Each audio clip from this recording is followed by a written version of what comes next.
Assalamualaikum warahmatullahi wabarakatuh. Kembali lagi bersama saya Eli Purwaningsi dan Bapak Arif Saputra. Hari ini kita mau melanjutkan ke part yang kedua ya, karena video yang sebelumnya itu nggak cukup durasinya. Jadi Ibu lanjutkan. Nah, kali ini Ibu akan membahas persoalan tentang program linier, yaitu menentukan nilai optimum, maksimum atau minimum, tapi lebih kepada kasus. Oke, perhatikan. Nah, di sini ada kasus sebuah pesawat terbang mempunyai kapasitas tempat duduk tak lebih dari 48 orang.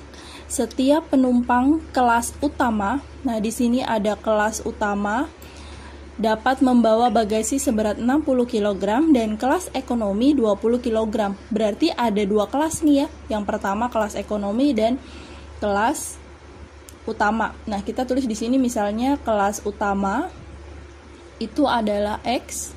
Nah, kelas ekonomi kita ibaratkan adalah Y ya. Jadi kelas ekonomi jika ditambahkan dengan kelas utama ditambahkan dengan kelas ekonomi tidak boleh lebih dari 48 orang. Berarti X ditambah Y kurang dari sama dengan 48. Artinya kurang dari 48 atau sama dengan 48. Nah, kemudian di sini ada lagi bagasinya, yaitu yang pertama untuk kelas utama 60 kg, untuk kelas ekonomi 20 kg. Nah, batas bagasinya adalah 1440. Ini menjadi model matematika yang kedua, ya. Nah, kemudian apabila harga tiket tersebut untuk kelas utama adalah 1 juta dan untuk kelas ekonomi adalah 500.000. Nah, untuk ini bisa kita bukan umpama ya, ini adalah nilai objektifnya. Oke, kita perhatikan di sini. Nah, kita akan susun. Tadi Ibu udah bilang bahwa banyaknya penumpang kelas utama kita umpamakan adalah X orang, kemudian banyaknya penumpang kelas ekonomi adalah Y orang. Nah, maksimumkan atau kita sebut dengan nilai objektif. Ya, nilai objektifnya Z 1 juta X ditambah 500 Y.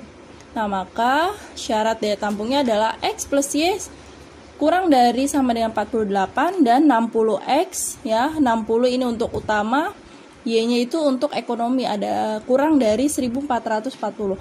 Ini bisa kita sederhanakan sama-sama dibagi 20.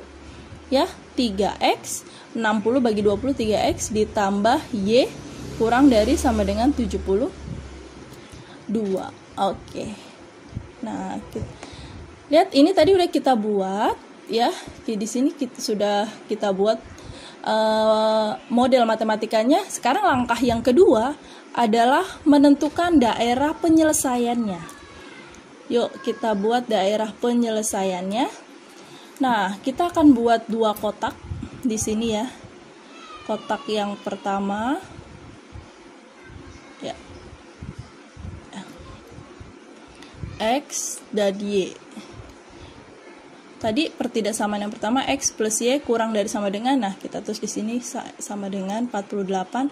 Jika X-nya 0 maka Y-nya 48 dan jika Y-nya 0 maka X-nya 48.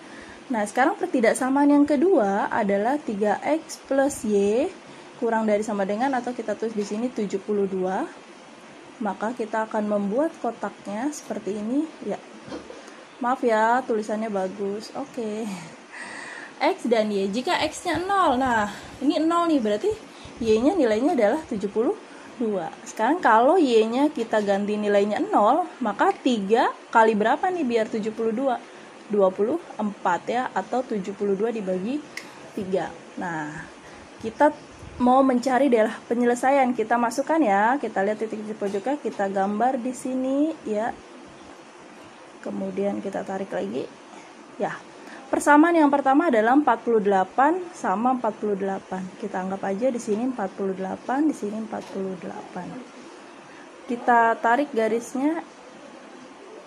Nah, ini adalah persamaan garis yang pertama. Yang kedua, X-nya 24, Y-nya 72. Di sini 24, kemudian di sini 72. Kita tarik lagi. Ya.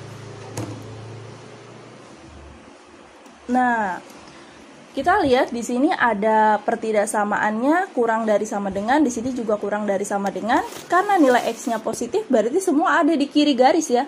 Berarti semua ada di sini nih. Nah, semua ada di sini ya. Karena ada di masing-masing di sebelah kirinya. Ingat ya, bahwa daerah penyelesaian adalah daerah yang dilalui oleh dua garis. Nah, di mana nih dua-dua garisnya? Nah, di sini. Maka ini disebut daerah penyelesaian ya. Daerah penyelesaian. Nah, ini adalah daerah penyelesaian atau himpunan penyelesaian. Kita tentukan titik-titik pojoknya ya, ada di sini. Ya, ini boleh kita tulis O ya. Nah, titik pojok yang kedua adalah A. Nah, sekarang titik pojok yang ketiga adalah B dan titik pojok yang keempat adalah C. Berarti di sini nilai C. Nah, masalahnya kita harus mencari dulu nilai B-nya. Nilai B-nya itu bisa dengan cara eliminasi dan substitusi dari dua pertidaksamaan. X plus Y sama dengan 48 dan 3X plus Y sama dengan 72. Nah, ini Y-nya tinggal kita kurangi ya. Nah, dikurangi. Nah, coret. Berarti min 2X sama dengan min 24. X-nya sama dengan min 24 dibagi min 2 sampai dengan 12. X-nya dapat 12, kita pakai persamaan yang ini kita substitusikan ya. Oke. X plus Y sama dengan 48. X-nya dapat 12 ya. 12 ditambah Y sama dengan 48.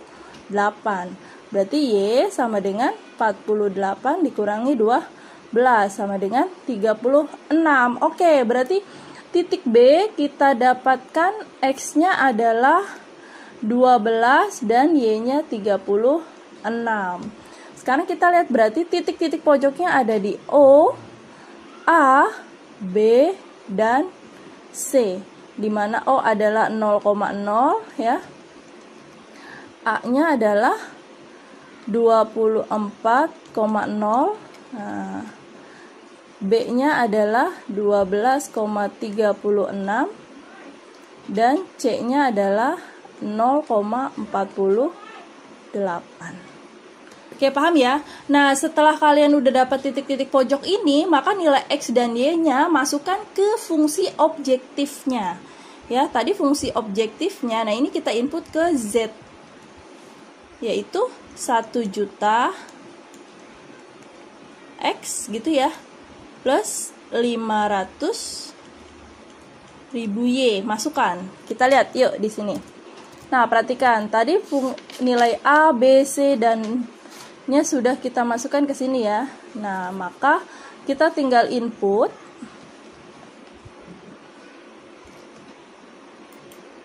Yuk, kita rubah dulu warnanya deh biar enak.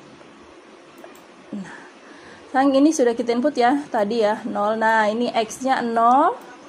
X-nya 0, Y-nya 0, maka nilainya 0. Jika X-nya 24, Y-nya 0. Tinggal kita masukkan 24 nilai dan 0. Ini 0 harusnya ya. Nah, ini 0. Ya. Kemudian 12,36. Kita masukkan 30 juta. Nah, maka nilai maksimum Z adalah 30 juta ya. Ini nilai maksimumnya. Dipenuhi oleh X-nya 12 dan Y-nya 36. Artinya apa kesimpulannya? Nah, maka untuk mendapatkan nilai penjualan tiket yang maksimum, maka penumpang kelas ekonominya itu harus berjumlah maka banyaknya penumpang kelas utamanya harus berjumlah 12 dan kelas ekonominya harus berjumlah 36 supaya nilai keuntungannya menjadi maksimum. Oke, terima kasih. Assalamualaikum warahmatullahi wabarakatuh.